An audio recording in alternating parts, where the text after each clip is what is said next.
अभयचरणारविंद भक्ति वेदांत स्वामी श्रील प्रभुपाद की जय। ग्रंथराज श्रीमद् भागवतम की जय। ओम नमो भगवते वासुदेवाय। ओम नमो भगवते वासुदेवाय। ओम नमो भगवते वासुदेवाय।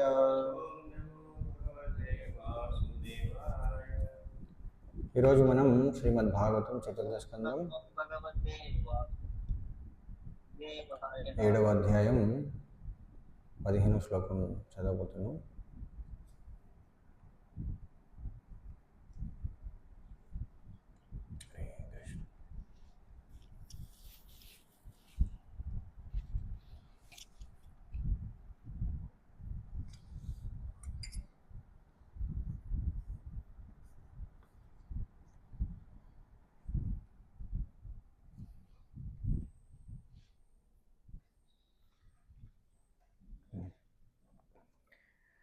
ఓకే, ముందుగా పదవిచ్ఛేదం. యః అసౌ మయా అవిదితత్వ దృశా సభాయాం క్షిప్తః దురుక్తి విశిఖైః విగనయ్య తత్ మాం అర్వాక్ పతంతం అర్హత్తమ నిందయా అపాత్ దృష్ట్యా ఆర్ధయా సహ భగవాన్ స్వకృతేన తుష్యేత్. योऽसौ मया विदिततत्त्वदृशा सभायाम् योऽसौ मया विदिततत्त्वदृशा सभायाम् क्षिप्तो दुरुक्तिविशिखैर्विगनय्य तन्माम् क्षिप्तो दुरुक्तिविशिखैर्विगनय्य तन्माम् अर्वाक्पतन्तमर्हत्तमनिन्दयापात् अर्वाक्पतन्तमर्हत्तमनिन्दयापात् दृष्ट्वार्ध्रया स भगवान् स्वकृतेन तुष्येत्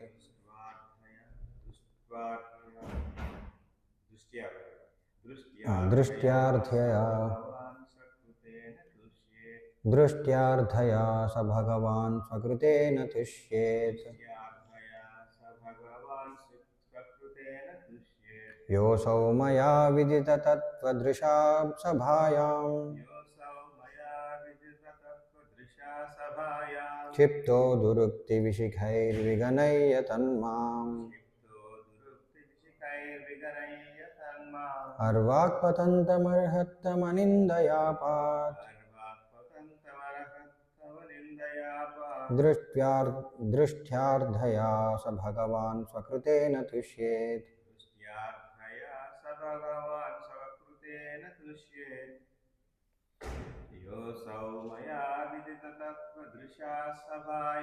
योऽसौ मया विदिततत्त्वदृशा सभायाम्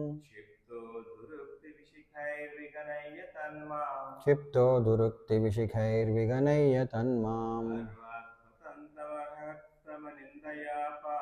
अर्वाक्पतन्तमर्हत्तमनिन्दयापात् दृष्ट्यार्थया स भगवान् स्वकृतेन तुष्येत् ఆన్లైన్ ఎవరైనా చెప్తారా?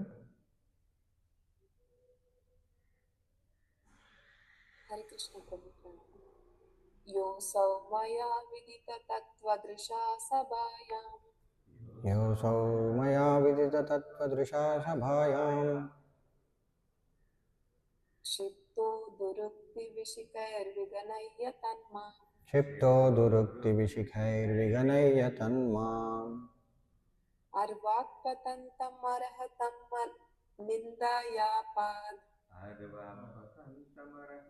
निन्दयापात् दृश्यार्द्रया स भगवान् स्वकृतेन तुष्येत् दृष्ट्यार्धया स भगवान् स्वकृतेन तुष्येत्. ఇంకా ఎవరైనా?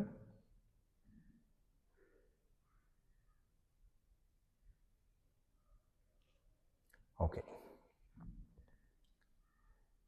యహ ఎవరైతే అసౌ ఆ మయా నాచే అవిదిత తత్వ నిజతత్వము ఎరుగజాలక దృశ అనుభవముచే సభాయాం సభామధ్యమున క్షిప్తః దూషింపబడెనో దురుక్తులు విశిఖైః బాణములచే విగనయ్య పట్టించుకొనక తత్ ఆ మాం నన్ను అర్వాక్ క్రిందకు పతనము చెందుచున్న అర్హత్తమ పరమ గౌరవనీయుడవగు నింద వలన ఆపాత్ రక్షించెను దృష్ట్యా గాంచి ఆర్ద్రయా కరుణతో సహ అట్టి భగవాన్ ఓ దేవా స్వకృతేన కృపతో తుష్యేత్ ప్రసన్నుడవగుము.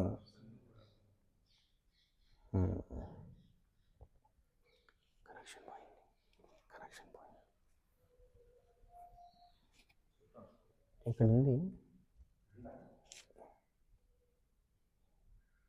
ఇక్కడ చూపిస్తుంది కానీ ఇక్కడ కనెక్ట్ అని చూపిస్తుంది. బట్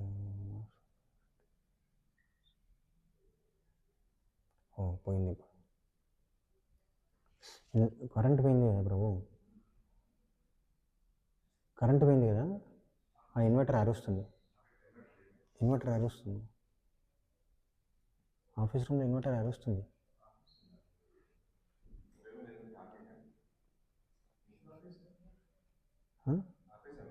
ఏంటి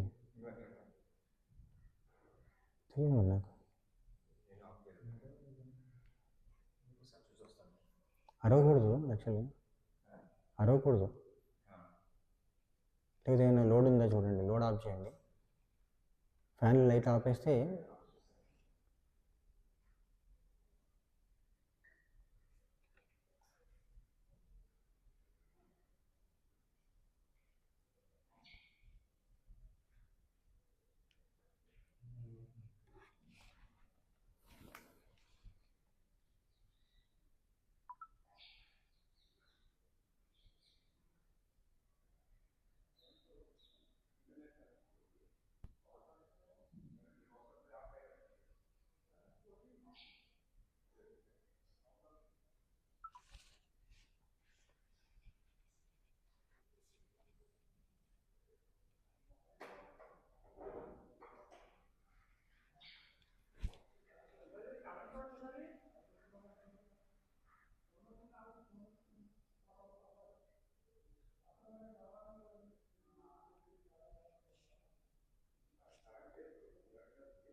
హరే కృష్ణ వచ్చింది ప్రభు పవర్. చెప్పు కిషోర్ ప్రభు.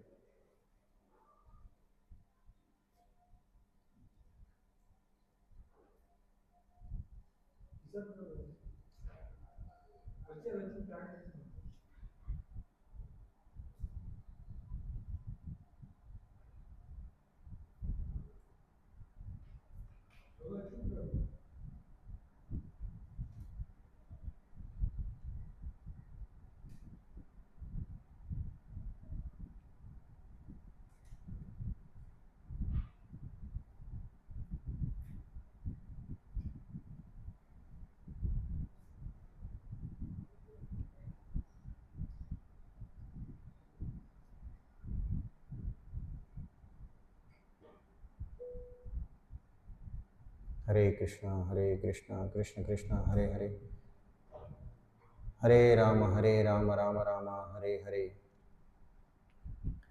హరే కృష్ణ. ఓకే. అనువాదం మరియు భాష్యం కృష్ణ కృపామూర్తి అభయచరణ అరవింద భక్తి వేదాంత స్వామి శ్రీల ప్రభుపాదుల వారిచే అనువాదం. నీ మహిమలను నేనెరగకుండిన కారణముననే సభామధ్యమున పరుష వాక్కులను నీపై ప్రయోగించితిని. అయినను నీవు వాటిని పట్టించుకొనలేదు. పరమ గౌరవనీయుడవగు నీ ఎడ చూపిన అవిధేయత కారణమున నేను పతనము చెందుచుండగా నా ఎడ కరుణగొని శిక్షతో నీవు నన్ను రక్షించితివి. నా వాక్కులతో నేను నిన్ను ప్రసన్నుని చేయజాలను గనుక నీవే నా ఎడ కృపతో ప్రసన్నుడవగుము.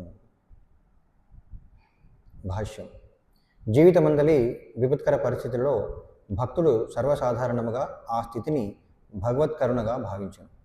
నిజమునకు దక్షుడు శివుని ఎడ ప్రయోగించిన దురుక్తులు అతనిని శాశ్వతముగా నరకమున పరద్రోయుటకు సరిపోవునట్టివే. కానీ శివుడు అతనికి శిక్ష విధించి ఆ అపరాధమును పరిహారము కావించాను. దక్ష ప్రజాపతి ఈ విషయమును గుర్తింపగలిగాను. శివుని పరమౌదార్యమునకు అతడు కృతజ్ఞతాభావమును పొంది తద్భావమును వెల్లడి చేయగోరాడు. కొన్ని మార్లు తండ్రి తన పిల్లవాడిని శిక్షింపవచ్చును. కానీ ఆ పిల్లవాడు పెరిగి పెద్దవాడైన పిదప తండ్రి విధించిన శిక్ష కాదని, కేవలం కరుణ మాత్రమే అని తెలుసుకొనగలడు. అదేవిధంగా శివుడొసగిన శిక్షను దక్షుడు శివానుగ్రహముగా భావించాడు. భక్తియోగ పదమున పురోగమించి వానికి చిహ్నమదియే. జీవితమందలి ఎట్టి ఘోర పరిస్థితినైనను భక్తుడు భగవానుని శాపమని భావించాడు. ఆ ఘోర పరిస్థితిని అతడు భగవత్కరుణగా గ్రహించును. నా గత కర్మల వలన ఇంకనూ తీవ్రముగా నేను శిక్షింపబడవలసి ఉన్నను, మరింత విపత్కర పరిస్థితులను ఎదుర్కొనవలసి ఉన్నను. భగవానుడు నన్ను రక్షించినాడు, తత్కారణమున నాకు కొద్దిపాటి శిక్షయే విధింపబడినది అనుచు అతడు తలపోయాను. ఆ రీతిని భగవత్కరుణను చింతించుచు భక్తుడు సర్వదా మరింత శ్రద్ధతో దేవదేవునికి శరణాగతిని పొంది అట్టి నామమాత్ర శిక్షతో కలవరపడకుండును. ఓం అజ్ఞానతిమిరాంధస్య జ్ఞానాంజనాశలాకయ చక్షురున్మిళితమేన తస్మై శ్రీ గురవే నమః. నమో విష్ణుపాదాయ కృష్ణప్రేష్ఠాయ భూతలే శ్రీమతే భక్తి వికాస స్వామినిధి నామని. నమో విష్ణుపాదాయ కృష్ణప్రేష్ఠాయ భూతలే శ్రీమతే భక్తివేదాంత స్వామినిధి నామని. నమస్తే సారస్వతి దేవే గౌరవాణి ప్రచారిణి నిర్విశేషశూన్యవాది పాశ్చాత్య దేశతారిణి. వందేహం శ్రీగురో శ్రీరమణగమనం శ్రీగురూన్ వైష్ణవాం చ శ్రీరూపం సాగరజాతం సహగణ రఘునాథాన్వితం తం సజీవం సాద్వైతం సావధూతం పరిజన సహితం కృష్ణ చైతన్య దేవం శ్రీ రాధాకృష్ణపాదాం సహగణ లలితా శ్రీ విశాఖాన్వితాం చ. జయ శ్రీకృష్ణ చైతన్య ప్రభు నిత్యానంద శ్రీ అద్వైత గదాధర శ్రీవాసాది గౌరభక్తవృంద. హరే కృష్ణ కృష్ణ కృష్ణ హరే హరే, హరే రామ రామ రామ హరే హరే. హరే కృష్ణ.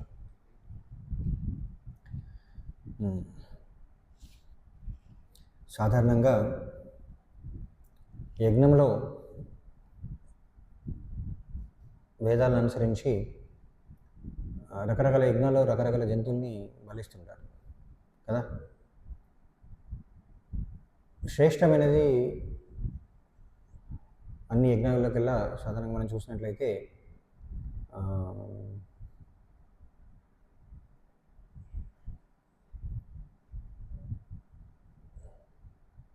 ఏం యజ్ఞం? రకరకాల యజ్ఞాలు ఉంటాయి కదా, రకరకాల జంతువులు కూడా బలిస్తుంటారు యజ్ఞాలు. ఏ జంతువును బలిస్తే శ్రేష్టమని అనుకుంటారో తెలుసా? ఎక్కువగా అశ్వమేధ యజ్ఞాలు చేస్తుంటారు. తర్వాత గోమేధం, ఇలా రకరకాల జంతువులను బలిస్తుంటారు. సో మరి తక్కువ స్థాయికి చెందిన జంతువులు కూడా బలిస్తుండడం జరుగుతుంది అన్నమాట. ఇది మేకలు, గొర్రెలు, తర్వాత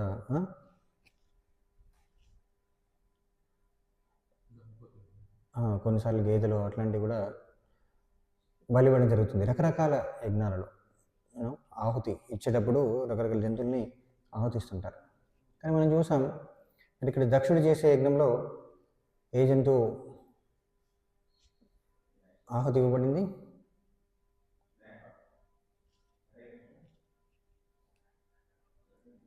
తెలుసా? దక్ష యజ్ఞం, దక్షుడు చేసిన యజ్ఞంలో ఏ జంతువు ఆహుతి ఇచ్చారు?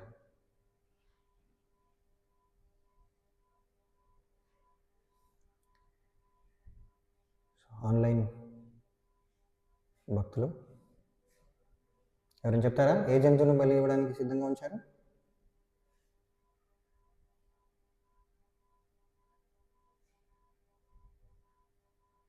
తెలీదా?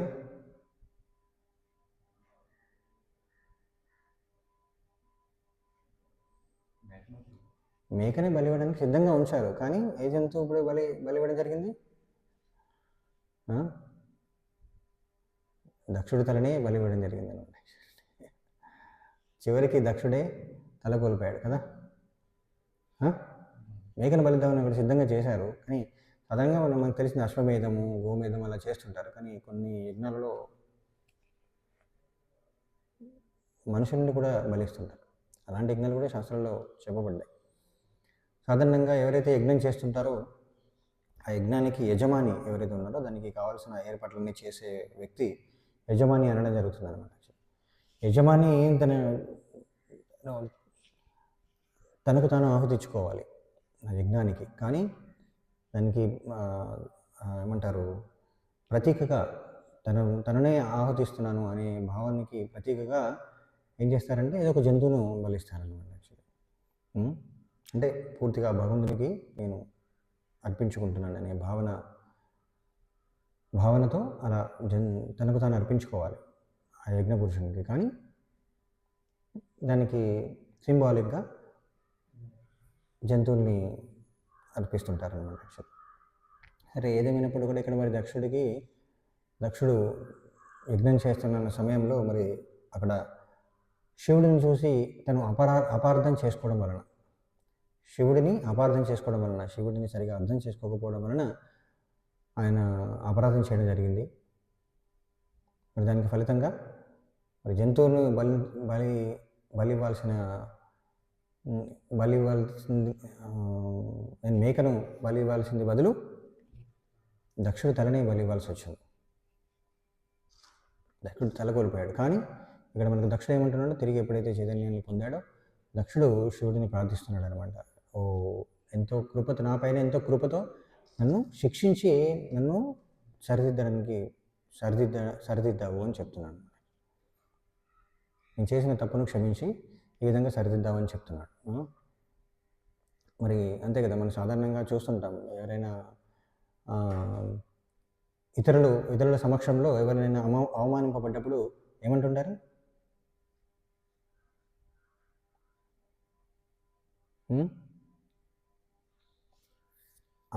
అందరి సమక్షంలో ఒక వ్యక్తి ఇంకొక వ్యక్తిని అవమానించాడు అనుకోండి, ఆ అవమానింపబడిన వ్యక్తి ఏమంటారు? కొంచెం సాధారణంగా మనం అందరం వాడుతుంటాం,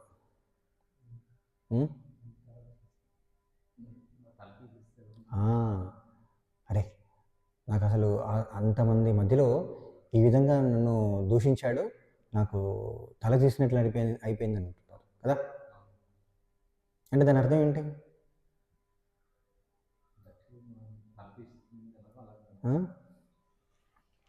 తల తీసేయడం అంటే అర్థం ఏంటి? అక్కడ నిజంగా తల తీసేస్తారా?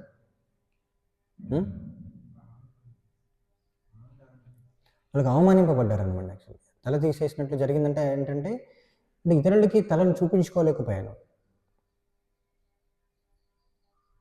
నేను అక్కడ అవమానింపబడ్డాను అని భావన, దాని అర్థం అన్నమాట. దాని భావం ఏంటంటే అక్కడ అవమానింపబడ్డాడని, తల తీసేసినట్లు అవుతుందంటే అవమానింపబడ్డాడని. మరి ఇక్కడ దక్షుడు ఏంటంటే దక్షుడు యొక్క అహంకార ప్రవృత్తికి ఆయన నిజంగానే కేవలం మాట వరుసకే కాకుండా నిజంగానే తల తీసేయడం జరిగింది దక్షుడు. ఆ విధంగా దక్షుడు అవమానింపబడ్డాడు. అవమానింపబడడం అంటే శిక్షింపబడ్డాడు. ఆయనకి అవమానం జరగడమే శిక్ష అన్నమాట. ఎందుకంటే ఆయన ముందు అర్థం చేసుకోలేకపోయాడు శివుడిని, కానీ అక్కడ ఉన్న పరిస్థితులను అర్థం చేసుకోక చివరికి తన యొక్క కుమార్తె అయిన సతిని కూడా కోల్పోవాల్సి వచ్చింది. అంతేకాకుండా ఎంతోమంది దేవతలు వారందరికీ కూడా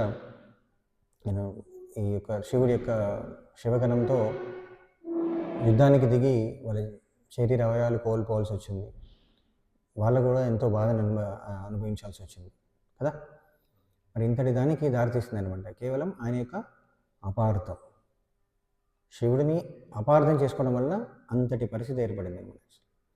సో కాబట్టి చూడండి, మరి ప్రతి వారిని కూడా మనం సమాజంలో మనం ఇతరులతో వ్యవహరించే సమయంలో ప్రతి వారిని వాళ్ళ స్థాయికి అనుగుణంగా అర్థం చేసుకోకుండా వాళ్ళని అపార్థం చేసుకున్నట్లయితే ఇలానే జరుగుతుంది. మనం అనుకోవచ్చు, వైదిక సంస్కృతిలో ఎప్పుడో ఇలా జరిగింది, మరి ఇప్పుడు జరుగుతుందా అంటే ఇలాంటి సందర్భాలు ప్రతి చోట జరుగుతున్నాయి, ఇప్పటికీ కూడా జరుగుతూనే ఉంటాయి కదా.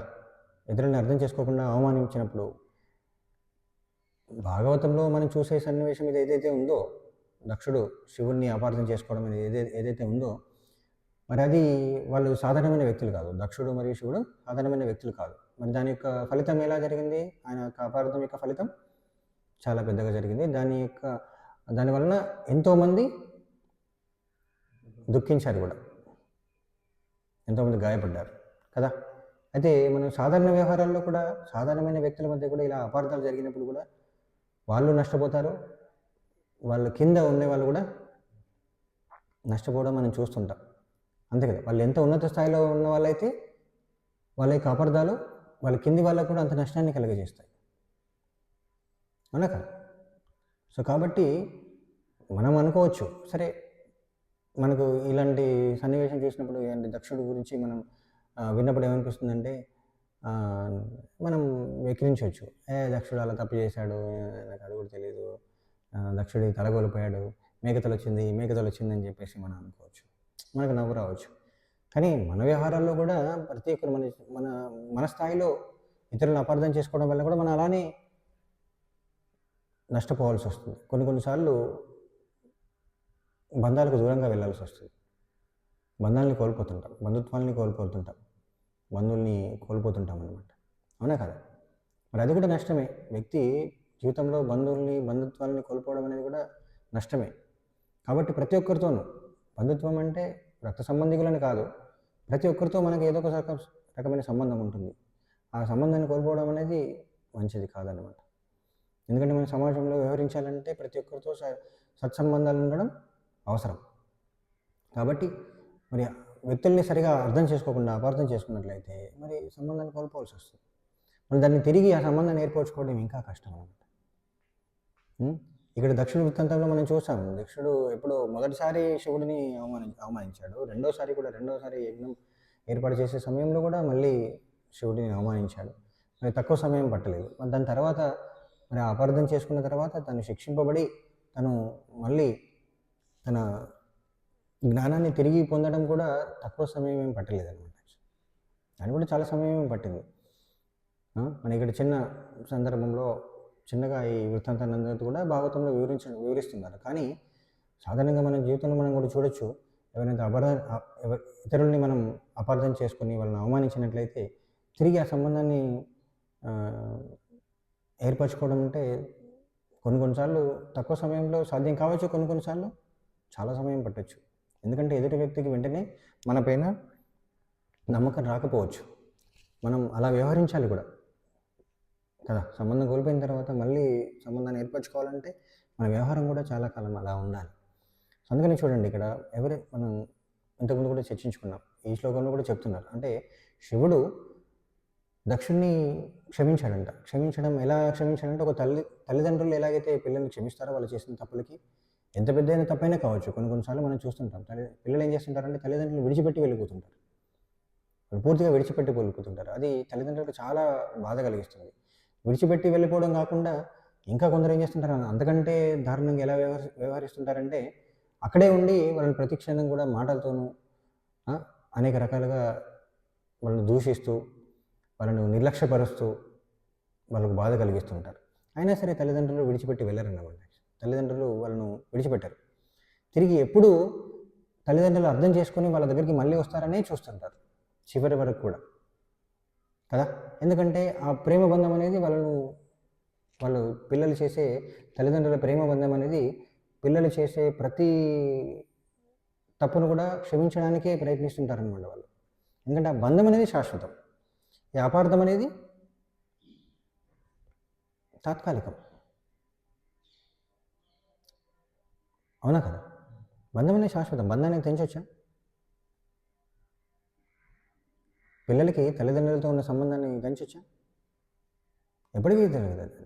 ఎప్పటికైనా తల్లిదండ్రులే, పిల్లలే. అది సంబంధం అయితే విడిపోదు. తాత్కాలికంగా అజ్ఞానం వలన ఇలా అపార్థం చేసుకొని దూరం అయిపోతుంటారు బంధువులకి. కానీ బంధుత్వం అనేది శాశ్వతం. అలా ప్రతి జీవుడు కూడా భగవంతునితో సంబంధాన్ని కలిగి ఉన్నాడు. కాబట్టి ప్రతి జీవుడు కూడా ఇతర జీవులతో సంబంధాన్ని కలిగి ఉన్నాడు. అది కూడా శాశ్వతమే. మరి జీవుల మధ్య ఈ అపార్థాలు అనర్థాలకు ఎందుకు దారితీస్తున్నాయంటే అజ్ఞానం వలన. అవునా కదా? జీవుల మధ్య ఎందుకు అపార్థాలు ఉన్నాయి, ఎందుకు ఆ అపార్థాలు అనర్థాలకు దారితీస్తున్నాయంటే అజ్ఞానం వలన. అజ్ఞానం అంటే ఏంటి? నేను ప్రతి జీవి కూడా భగవంతునితో తనకు గల సంబంధాన్ని అర్థం చేసుకోకపోవడం, దాని ద్వారా ఇతర జీవులతో తనకున్న సంబంధాన్ని అర్థం చేసుకోకపోవడం వల్ల ఎన్నో అపార్థాలు జరుగుతున్నాయి. అపార్థం అంటే ఏదో వాళ్ళని తప్పుగా అర్థం చేసుకుని ఏదో దూషించడం అది మాత్రమే కాదు. ఇతర జీవులతో మనం ఎలా వ్యవహరించాలని తెలియకపోవడం అనేది అది అనర్థమే అన్నమాట. ఉదాహరణకు ఇతర జీవుల్ని అంటే ఒక జంతువు ఉందనుకోండి, ఒక జంతువును మనం కోసి తిన్నామనుకోండి, అది అనర్థమే అన్నమాట. ఎందుకంటే ఆ జంతువుకి మనకున్న సంబంధాన్ని మనం అర్థం చేసుకోకుండా దాన్ని హింసించామని. అవునా కదా? జంతువుకి అనగా మనకి భగవంతునికి ఆ జంతువుకి భగవంతునికి సంబంధం ఉంది, కాబట్టి ఆ జంతువుకి మనకి కూడా సంబంధం ఉంది.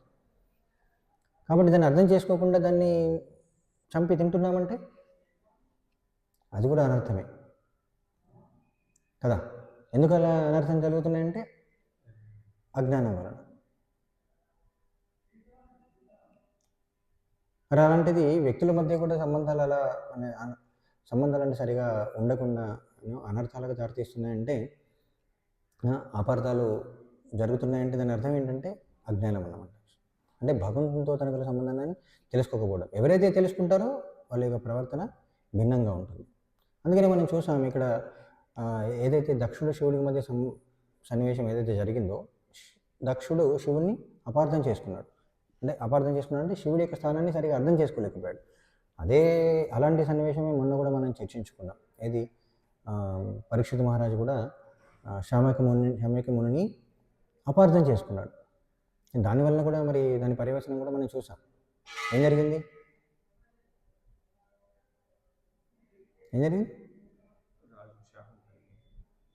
ఆయన శరీరాన్ని విడిచిపెట్టాల్సి వచ్చింది.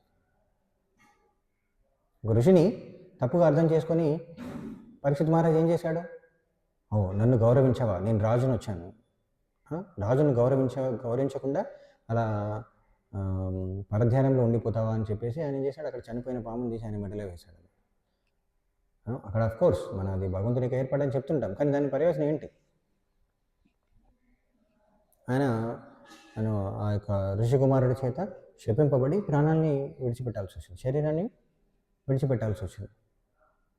అది కూడా అపార్థమే కదా. కానీ అక్కడ పరీక్షిత్ మహారాజు భక్తుడు కాబట్టి దాని యొక్క ఫలితం పూర్తిగా భిన్నంగా జరిగిందన్నమాట. శరీరాన్ని విడిచిపెట్టాడు కానీ ఉద్ధరింపబడ్డాడు. ఎందుకంటే ఆయన భక్తుడు కాబట్టి భగవంతుని యొక్క ధాన్యంలో ఉండాలని అనుకున్నాడు కాబట్టి ఆయన విధిని అర్థం చేసుకున్నాడు. ఇదంతా ఎందుకు జరుగుతుంది?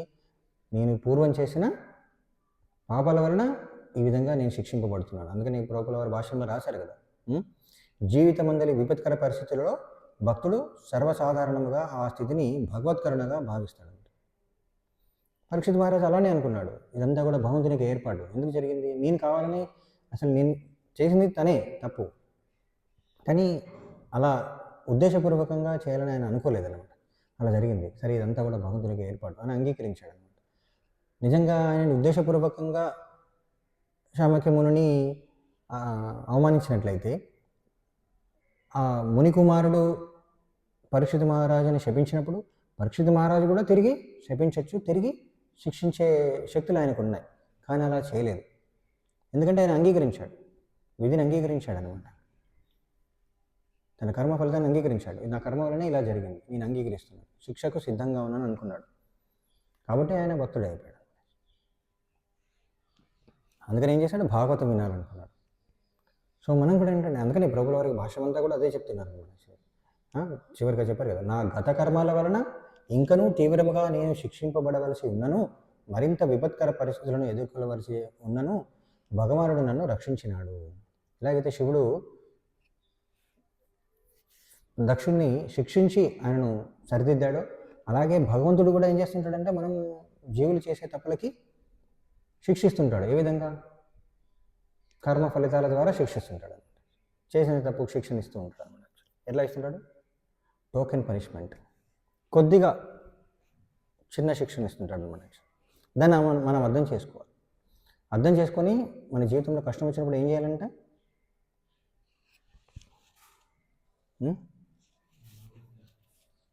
ఏం చేయాలి? భగవంతుని ఆశ్రయించి మనం ధర్మాన్ని ఆచరించడానికి ప్రయత్నించాలి. ఎందుకంటే పూర్వం ధర్మాన్ని ఆచరించకపోవడం పాపం అంటే ఏంటి? అధర్మం. ధర్మాన్ని ఆచరించకపోవడం. కానీ పూర్వం అధర్మం చేయడం వలన ఇలా శిక్షణ అనుభవిస్తున్నాను. ప్రస్తుతం మళ్ళీ అలాంటివి చేయకుండా ధర్మంగా నేను ఇప్పుడు ఏం చేయాలని చెప్పేసి భగవంతుని ఆశ్రయించి భగవంతుని ప్రార్థిస్తూ ముందుకు వెళ్ళాలన్నమాట. శిక్షను అంగీకరించాలి.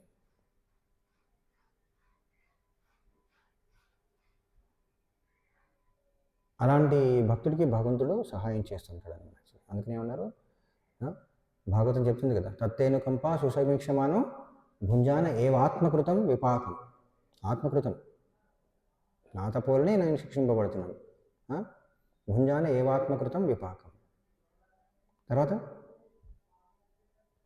తత్తేను కంప సుసమీక్షమాను భుంజాన ఏవాత్మకృతం విపాకం.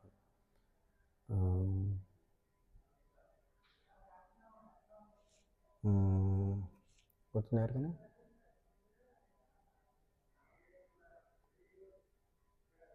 సరే, లాస్ట్ వర్డ్ ఏంటంటే సధాయ భాగ్, అంటే భగవంతుని యొక్క కృపకు ఎవరైతే ఇలా వాళ్ళకు జరిగిన అంటే వాళ్ళకు విధించిన కర్మ ఫలితాలని అంగీకరిస్తూ తన పూర్వ కర్మ వలనే ఇలా నేను శిక్షింపబడుతున్నానని ఆ శిక్షను స్వీకరించే వాళ్ళు భగవంతుని యొక్క కృపకు పాత్రలు అవుతారంట.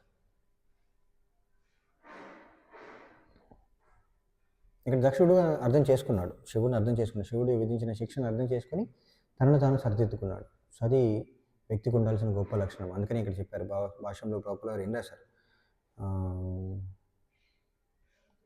భక్తి యోగ పదమున చూడండి, చాలా ముఖ్యమైన విషయం. భక్తి యోగ పదమున పురోగమించువానికి చిహ్నం ఇదియే. తాను శిక్షింపబడినప్పుడు, తను చేసిన తప్పుకు శిక్షింపబడినప్పుడు ఆ తప్పును అంగీకరించి శిక్షను అంగీకరించి సరిదిద్దబడి ముందుకు వెళ్ళడానికి ప్రయత్నించేవాడు భక్తుడు అవుతాడంట. భక్తులు ముందుకు వెళ్తాడు. కానీ తను చేసిన తప్పులు అర్థం చేసుకోకుండా తను చేసిన తప్పును సమర్థించుకునే వాళ్ళు ఎప్పుడు కూడా భక్తి యోగంలో పురోగతి చెందరు. కాబట్టి భక్తునికి ఉండవలసిన ముఖ్యమైన లక్షణం అన్నమాట. అంటే భక్తిలో ముందుకు వెళ్ళాలంటే మనం చేసిన తప్పును అంగీకరించి దానికి శిక్షను కూడా స్వీకరించడానికి సిద్ధంగా ఉండాలి. అందుకనే శిక్షను స్వీకరించడానికి సిద్ధంగా ఉండాలంటే గురువును, అంటే మన పైన అథారిటీ ఏమంటారు తెలుగులో, అధికారిని అంగీకరించడానికి మనం సిద్ధంగా ఉండాలి. మన పైన ఒక అధికారిని అంగీకరించాము, ఒక గురువుని అంగీకరించామంటే అది చాలా గొప్ప విషయం అన్నమాట. ఎందుకంటే మనం దాని అర్థం ఏంటి, మనం సరిదిద్దబడడానికి సిద్ధంగా ఉన్నామని అర్థం. నాలో లోపాలు ఉన్నాయి, నేను సరిదిద్దబడడానికి సిద్ధంగా ఉన్నాను అని అర్థం. ఎవరైతే అలా గురువుని స్వీకరించడో దాని అర్థం ఏంటి, వాళ్ళు సరిదిద్దబడడానికి సిద్ధంగా లేరని అర్థం. అప్పుడేమవుతుంది, వాళ్ళు మళ్ళీ తప్పు చేస్తుంటారు. వాళ్ళ అనర్థాలు ఉంటాయన్నమాట. యాక్చువల్లీ అనర్థాల నుండి ఎప్పుడు కూడా బయటపడలేరు. ఎందుకంటే ప్రతి జీవి కూడా శిక్ష అనేది అవసరం. శిక్షింపబడకుండా శిక్షణ ఇవ్వడం కష్టం, సరిదిద్దడం కష్టం, అవునా కదా. మనం ఈ రోజుల్లో చూస్తున్నాం, చిన్నపిల్లల్ని ఈ రోజుల్లో ఎవరు కూడా శిక్షించొద్దు, వాళ్ళని కొట్టకూడదని చెప్పేసి స్కూళ్ళలో కాలేజీలో చాలా చట్టాలు కూడా చేస్తున్నారు. కానీ దానివల్ల మనం ఫలితాలు ఇప్పుడు చూస్తున్నాం. పిల్లలు ఏమవుతున్నారు, విచ్చలవిడిగా తిరుగుతున్నారు, వినాశనాన్ని సృష్టిస్తున్నారు సమాజంలో, అవునా కదా. పిల్లలకి శిక్ష లేకపోతే వాళ్ళు సరిదిద్దబడతారా? శిక్షించకుండా సరిదిద్దడం కష్టం. కానీ ఆ శిక్షించే వాళ్ళు కూడా సరైన వ్యక్తులై ఉండాలి, ప్రామాణికమైన గురువు అయి ఉండాలి, ప్రేమించే తల్లిదండ్రులై ఉండాలి. తల్లిదండ్రులు కూడా పిల్లల్ని ప్రేమించకపోతే వాళ్ళు హింసిస్తుంటారు అన్నమాట. అలాంటి సందర్భాలు కూడా కొన్ని ఉన్నాయి, చాలా తక్కువ ఉండేవి ఒకప్పుడు, ఇప్పుడు పెరుగుతున్నాయి అనుకోండి. కానీ అంతిమంగా అందులో ముఖ్యమైన విషయం ఏంటంటే ప్రేమ. తల్లిదండ్రులకైనా సరే గురువుకైనా సరే ప్రేమ ఉండాలి. అప్పుడే వాళ్ళపైన ఆధారపడిన వాళ్ళను సరిదిద్ది ముందుకు తీసుకెళ్ళాలి. కానీ భగవంతుడికి ఖచ్చితంగా అందరి జీవుల పట్ల ప్రేమ ఉంది కాబట్టి భగవంతుడు విధించే శిక్షను మనం సరిగా అర్థం చేసుకొని భగవంతుడు ప్రేమతో నన్ను శిక్షిస్తున్నాడు అని మనం అర్థం చేసుకొని దాన్ని స్వీకరించి మనని మనం సరిదిద్దుకోవడానికి ప్రయత్నించాలి. మనల్ని మనం సరిదిద్దుకునే జ్ఞానం మనకు లేనట్లయితే ఏం చేయాలి, గురువుని ఆశ్రయించాలి.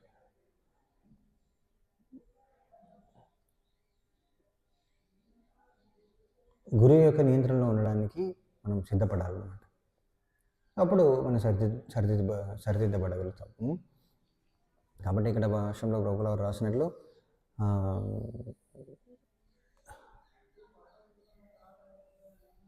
దక్షుడు ఎలాగైతే గుర్తించాడో అర్థం చేసుకున్నాడు, ఈ శిక్ష అనేది నా మంచి కొరకని అర్థం చేసుకున్నాడు. కాబట్టి మనం కూడా ఏంటంటే మనం తప్పు చేసినప్పుడు కొన్నిసార్లు అర్థం చేసుకోవచ్చు, కొన్నిసార్లు మనం అర్థం చేసుకోలేకపోవచ్చు. దాన్ని ముందుగా మన పైన ఉన్న అధికారులు కావచ్చు, గురువు కావచ్చు, తల్లిదండ్రులు కావచ్చు, వాళ్ళు మన శ్రేయోభిలాషులు అయినట్లయితే ముందుగా వాళ్ళ మాట వినడానికి, వాళ్ళ చేత సరిదిద్దబడడానికి సిద్ధంగా ఉండాలన్నమాట.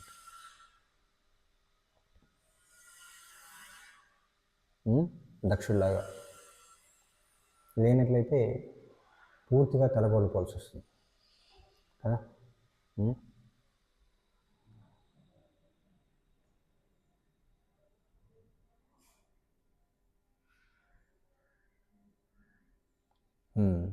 హరే కృష్ణ. ఏమైనా సందేహాలు?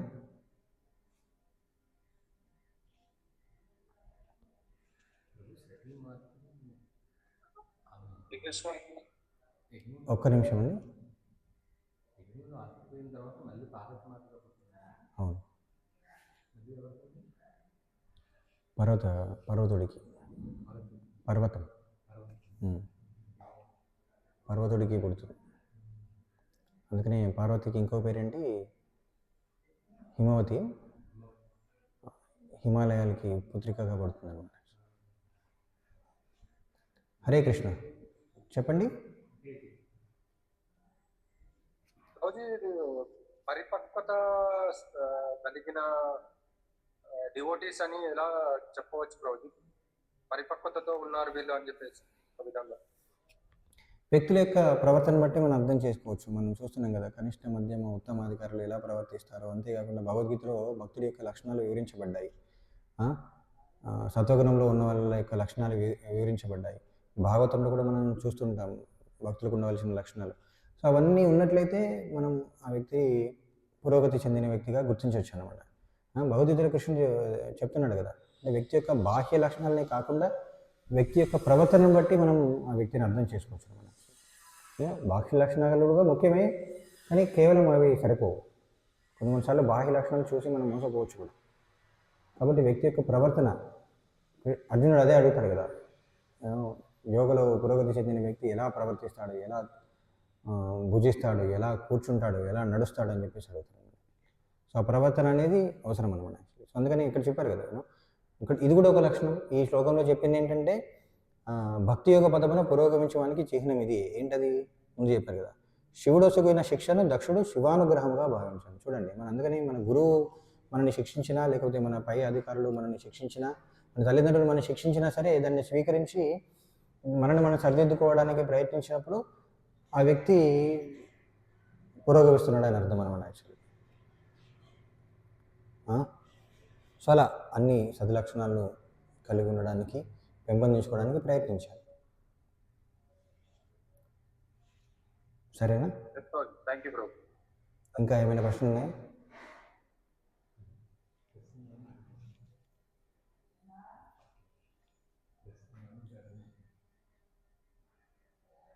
హరే కృష్ణ.